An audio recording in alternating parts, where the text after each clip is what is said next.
Hello, everybody. It's Donna Cravata, and we're back for another Real 50 Over 50 interview.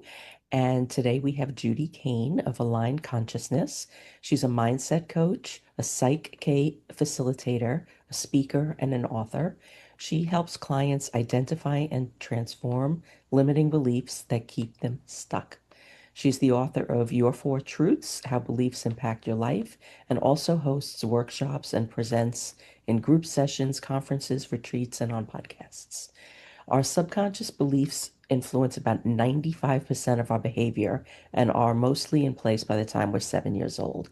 They don't always support our conscious goals. Judy helps people realize their dreams by taking out their head trash, showing them it's possible to realize to I'm sorry, showing them it's possible to change their beliefs and open the space to create more fulfilling lives and businesses. Welcome, Judy. I'm so happy to have you here today. Thank you. I'm happy to be here. Yeah, it's been a long time coming, right? It has. I've been on your wait list for a while. So let's talk about like what you do and how you help people and um, what do they need? What do they need to know? Well, the first thing people need to know is that if things aren't going well for them, they can change that they aren't necessarily stuck with whatever they are going through.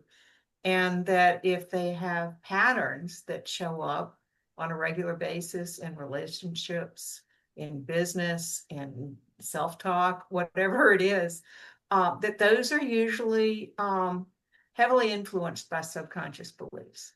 Mhm. That's the head trash that is, not serving a good purpose anymore for them. Yeah, and how do they do that? Well, the first thing, which it's really interesting, if I have somebody come in as a client, I'll ask them what's going on and what they'd rather be experiencing. Mm, And frequently they don't know what they want. They know what they want to avoid, yeah, but they often don't know what they really want. yeah, I understand that. That makes sense because I think when you get to that point where you really are stuck, you forget that you actually have the choice. Yes, yes, absolutely.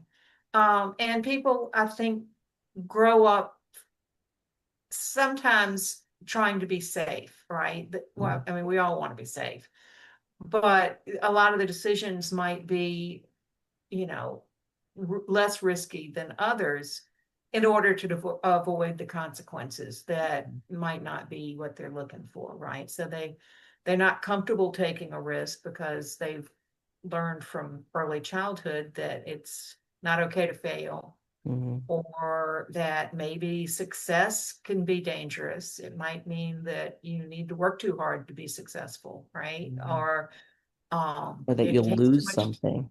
Yeah, you'll lose something. It is too expensive, maybe not money wise, but time wise or energy Yeah, wise yeah, to be successful.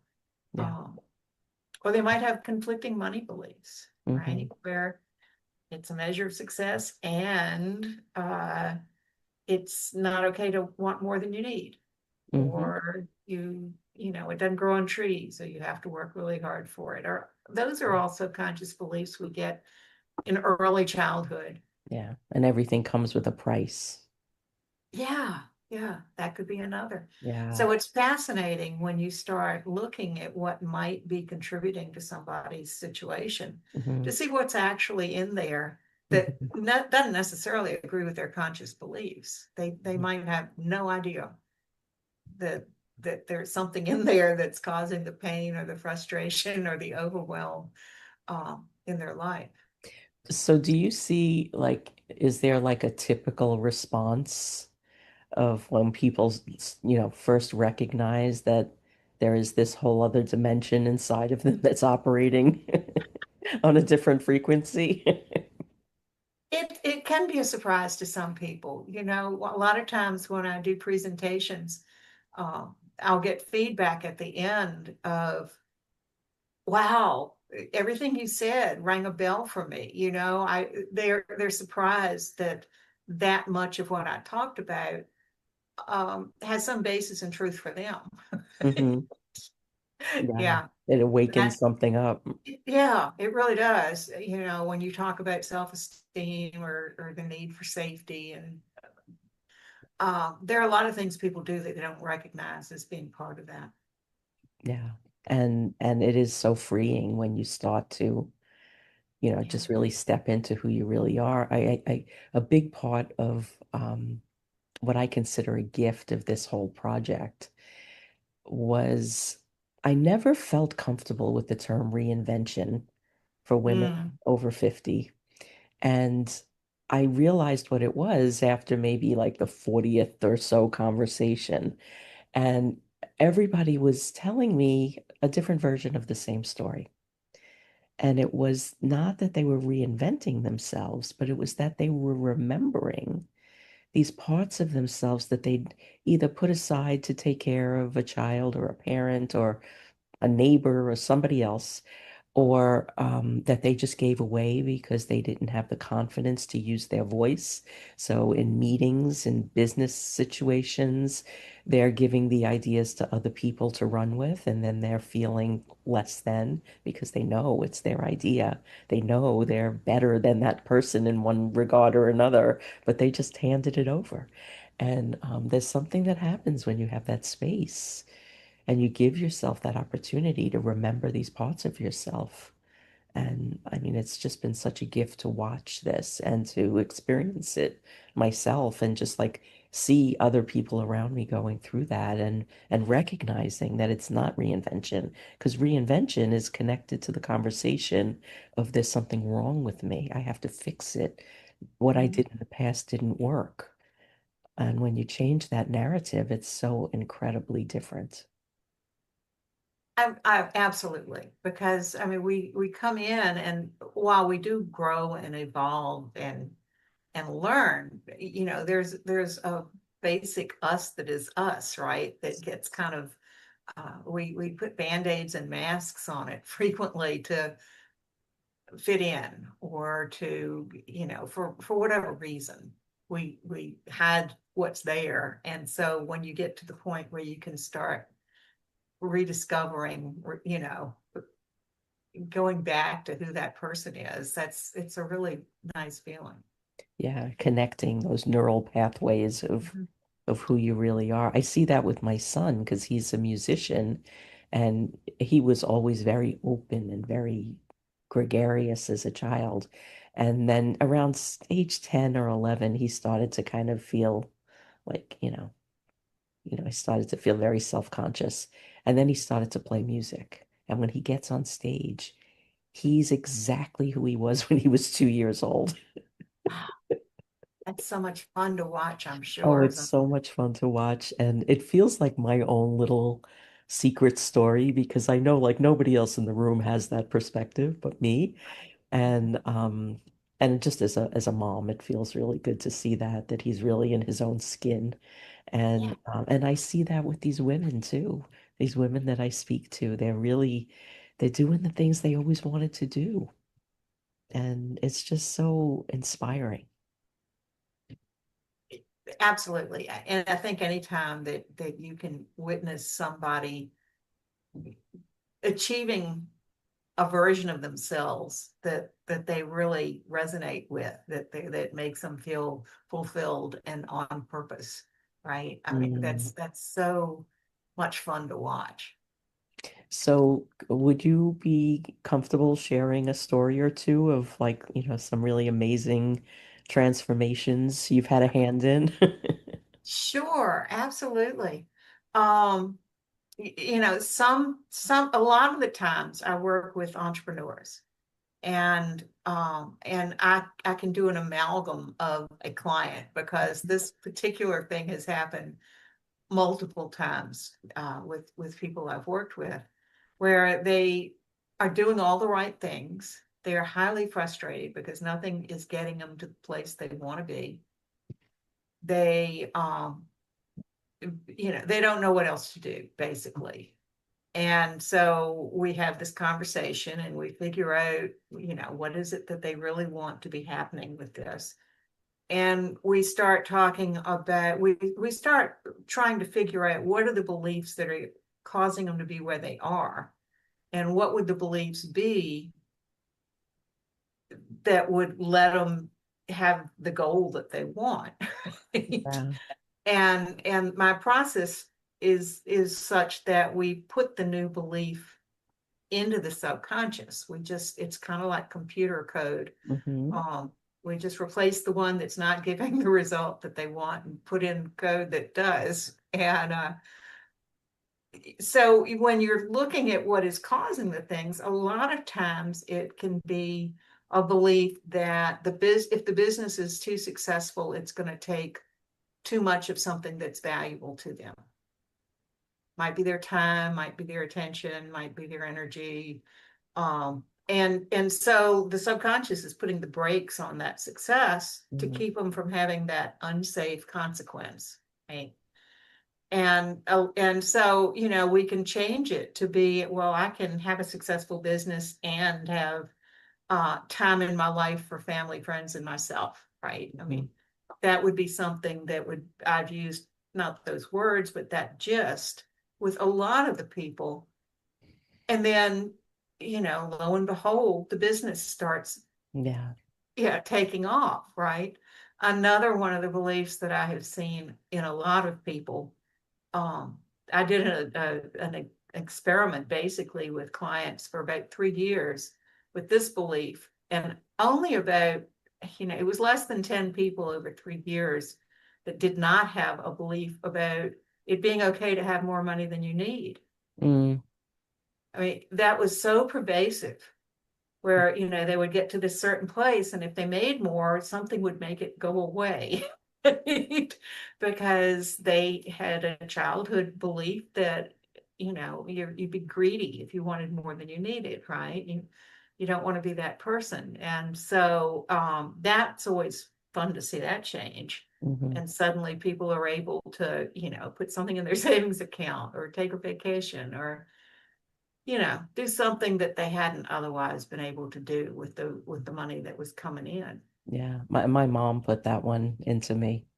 And like I believed like if I did, if I had more or did better or pushed past a certain point, like somebody would need to be harmed for me to have that. And Yeah. that was a hard one to get past. Yeah. But I did. Good for you. Yeah. Yeah, but yeah.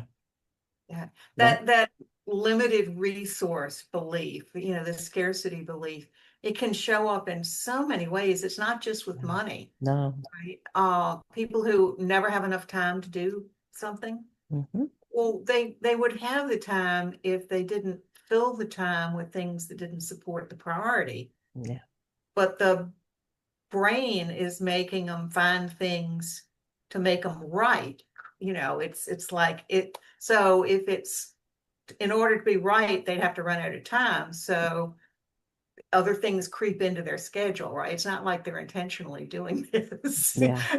But at the end of the day, they're staying up to crazy hours, right? Or not taking time out to do other things because the day has been filled with the things that were not on that priority. Hmm. um, People think there aren't enough clients.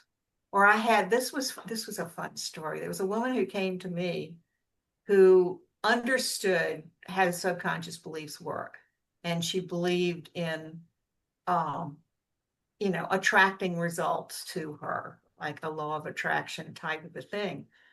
Her house was not selling, and she was getting desperate. She was under contract with a new one. It had a contingency clause that had been extended.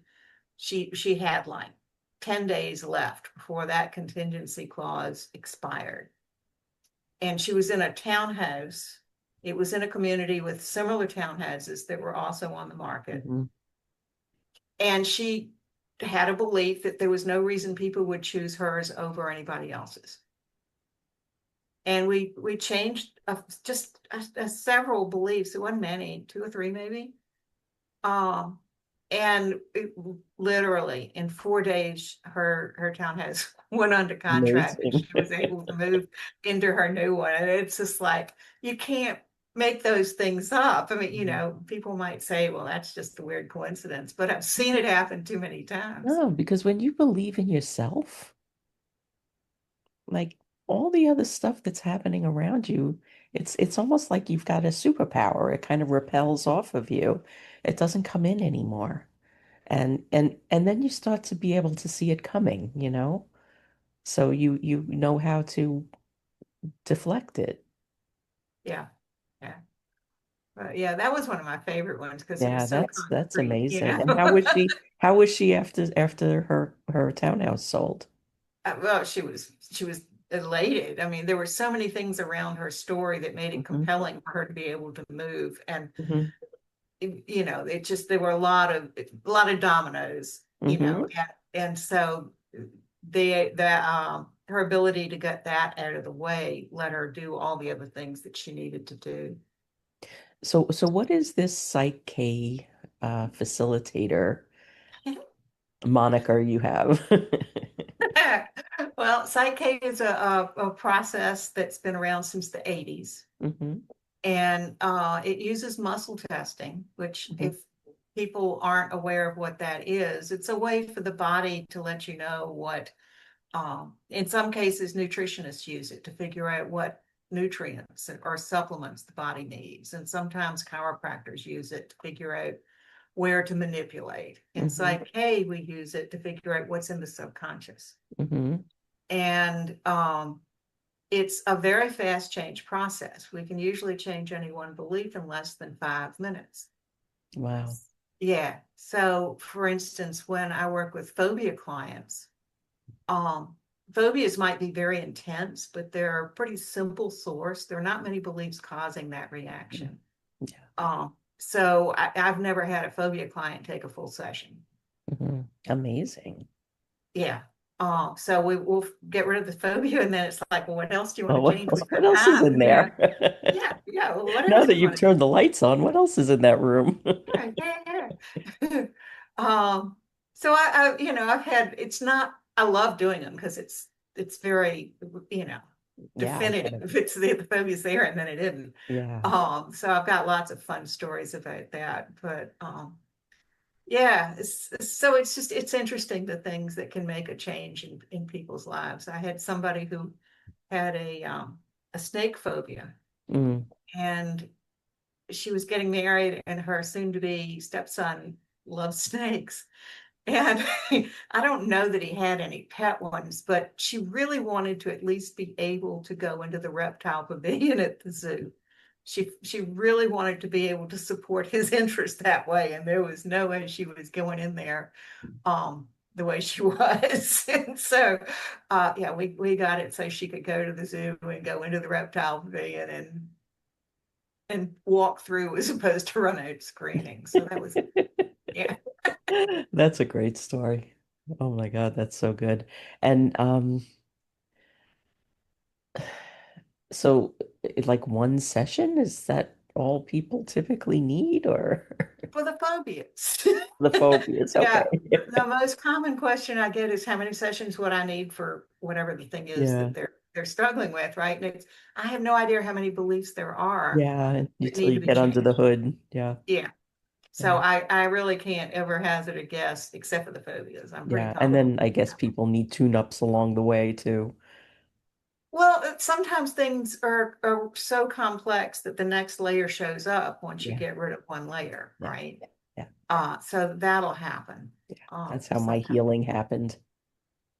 It's never done. I mean, it's not done, but I've healed a lot. And I'm so thankful. Well, it's such a relief, right? Every time something that was heavy goes away, you feel that much lighter, right? And it's, yeah, the resistance of life when you've got those beliefs that are holding you down is heavy. It's really um, burdensome, and people feel it like it's normal, right? Because it's what they've lived with, Yeah, because you just don't know anything else. right? And that's how I healed is like I would see evidence that there was another way. And I'd be like, well, I want to live like that. Yes, yeah. That's great that you saw the thing you wanted as opposed to focusing on the thing you didn't. Because I always knew on some level, like even as a little kid, it's like I don't belong here. I don't know what happened. I'm not supposed to be here. I had an entire imaginary family in Newport, Rhode Island. Oh, one of the big houses? I didn't even know what Newport, Rhode Island was. Oh no, that's so funny. I was like 5, Oh, wow. and I Isn't had that, an entire family of people that were coming back for me. I would wait for them. oh, that's kind of sad. It was, but it's what kept me going, Hmm, okay. because I knew I didn't, it was just an entity that to me, like, there's something else out there, this isn't it. Yeah. Keep going. Hmm. Hmm. Well, that was a really good thing to have. Yeah, it was a survival skill. Yeah, absolutely. And I go to Rhode Island almost every year for vacation by myself, and it's always profound. Wow. That's really cool. Yeah. There's got to Yeah, be something about that, right? yeah, it's it was just, it was my place. Hmm. I also used to dress like, Sophia Loren when I was a little kid. Interesting.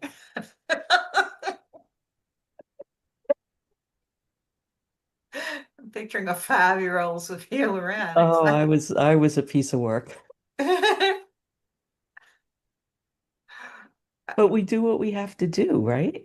right. We have Absolutely. this self survival mode, this mechanism inside of us where we just know on some level, like, this isn't right. And, to have people like you be able to guide you through it, and help you get to the other side is just, it's so critically important. Because sometimes you can't do this alone. It's true, right? A lot of things you can get through by yourself. You find the tools or find a way somehow to do that. I have worked with, unfortunately, a lot of people with um, PTSD from childhood. Hmm. And that's one of the nice things about this process is you don't have to know where the beliefs came from. No, So you don't re-traumatize yourself in the process of changing them to what they need to be to support you now, yeah. which And is can we just stop there for a second, talk a bit more about that? Because sure. I've had several clients that were mental health professionals and have done a lot of research and learning around resiliency and how it's a scale. And as you build your resiliency, you're healing at the same time. And I think it's so important to have somebody who is skilled and trained and has experience, to guide you through this so you don't get lost somewhere that you can't Yes. get out of by yourself. You could Yeah, make it worse. absolutely. Yes. Um, yeah, that's very important to because damage can be done in with the best of intentions. Yeah, Yeah. yeah. So get the skilled folks Mhm. and let them guide you. Yes, absolutely. Yeah. Well, thank you for the work that you do because it's very, very important. So, It's rewarding to me. I mean, this is how I feel I am on purpose or in purpose. mhm. Um, it it when I found this, it just resonated deeply with me. And what did you do prior to this that led you here? I was in IT management, So nothing. and in between that and this, I was a realtor for 5 years. So I tried a few things. Mhm. And how did you find this? I saw it work. Hmm. I saw it work with my then husband. Hmm. A friend of his knew the process and offered to help him with a pain that he had. And in 5 minutes, the pain was gone. It didn't come back. And so that was impressive. Hmm.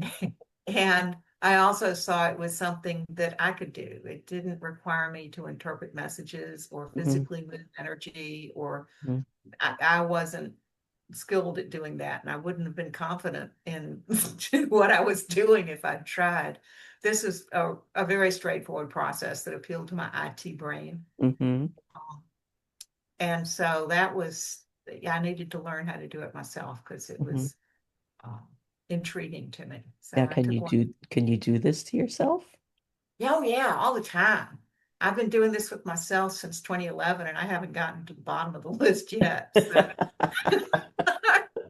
So, so you've got some like job security going on, huh? at least with myself, I sure do. Absolutely. Well, there are all those layers we all have, right? And There every are, time one peels away, there's some new right? prize there. Sometimes it's like, how did I not see this after all these years, right? Because it's so easy to change once you see it. Yeah, It's the yeah, seeing it that's yeah, sometimes elusive, yeah. right? I mean, it's amazing. Like I've had so many, just I don't know if they're bizarre or enlightening experiences through this whole process. But there's periods where like I like, okay, what's next? And there's periods where I'm so excited to meet this version of myself that I forgot existed. Yes, absolutely. It's just all an adventure. I think curiosity is a big thing that's one of my traits that I cherish in myself, right? Mm, Well, I wonder what's going to happen with this, right? And how yeah. is this going to turn out? And what is next? That's been one of my biggest tenets of parenting. My Mhm. son will ask me something, or or he doesn't ask me, and I'll just give him my opinion. But it usually it usually leads with be curious, stay curious. How does that make you curious? Because that invites him to think. Yes, right. And it takes um, one of the things I see when people are afraid of failure is that they might have come from a home where risk taking was not encouraged, right? And if you compare that to a family where maybe, well, let's try this and see what happens. Hmm. Or, well, you got to do it a lot of times to get any good at it, right? Something that gives you permission to try Hmm. something and not be afraid if it's a bad outcome, Hmm. right? So yeah, the curiosity part I think is really critical to take the stress out of what's going to happen next. Yeah. And the pressure. Yeah, And yeah. who knows? I mean, like, you can't control anything. Right. Right. Yeah. Yeah. All you can do is work with your own response to things. Yeah, yeah. Be prepared. Yeah. Oh my goodness. Well, this has been absolutely delightful. I love what you do because we all need somebody to see inside of us to show us what's possible because we forget. We do, and we've got the wisdom. It's just Mm, sometimes needing the space and the place to have that conversation to figure out what it is. yeah, yeah. And it changes everything, doesn't it? Guys. Yeah. Yeah. I mean, I live a life I never imagined I would live. And I'm not rich, and it's a very simple life, but I'm very happy. And I never expected any of this. Well, I am delighted that you're that happy and you found your place to be that, right? Or you didn't find it, you made Yeah. it. I made it. I Yeah, made it. And it's possible. I mean, I that's like one of the things that I want people to get from these conversations is anything is possible if you believe it to be true and you work towards it instead of against it. yeah, And it doesn't even necessarily mean that you have to work hard. You just have to show up. right. Yeah, absolutely. Ah, well, I love this. So I love to wrap up these interviews with a wisdom bomb. something small and actionable that people could take with them and have a better day. Okay, well, in light of what we were just talking about, I think it's something that's very actionable, but sometimes we forget to do is when there is an obstacle in the way, focus on what the solution is and not what the problem is. Mm, very wise words. And one of those simple but not easy, right? Sometimes you have to, refocus, refocus, but, and you can tell the difference with how you feel about it. Hmm. You can feel excited about the solution. You can feel really not great about the problem. Yeah. So you can tell what you're doing by how you feel. And that's where you get stuck, right? Mhm. That's where the stuck happens. And then we need Judy with her crowbar to come and unstuck you. Yeah, yeah.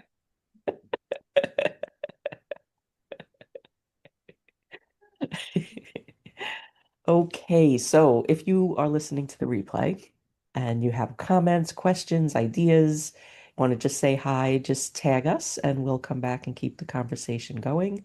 And we will be back next Wednesday with another live interview. And connect with Judy at alignedconsciousness.com and connect with her on you're on the socials. Where do you hang out? Facebook, LinkedIn. She's there. Mhm. So this has been a pleasure and thank you. Thank you for spending some time today. Thank you. I've enjoyed the conversation.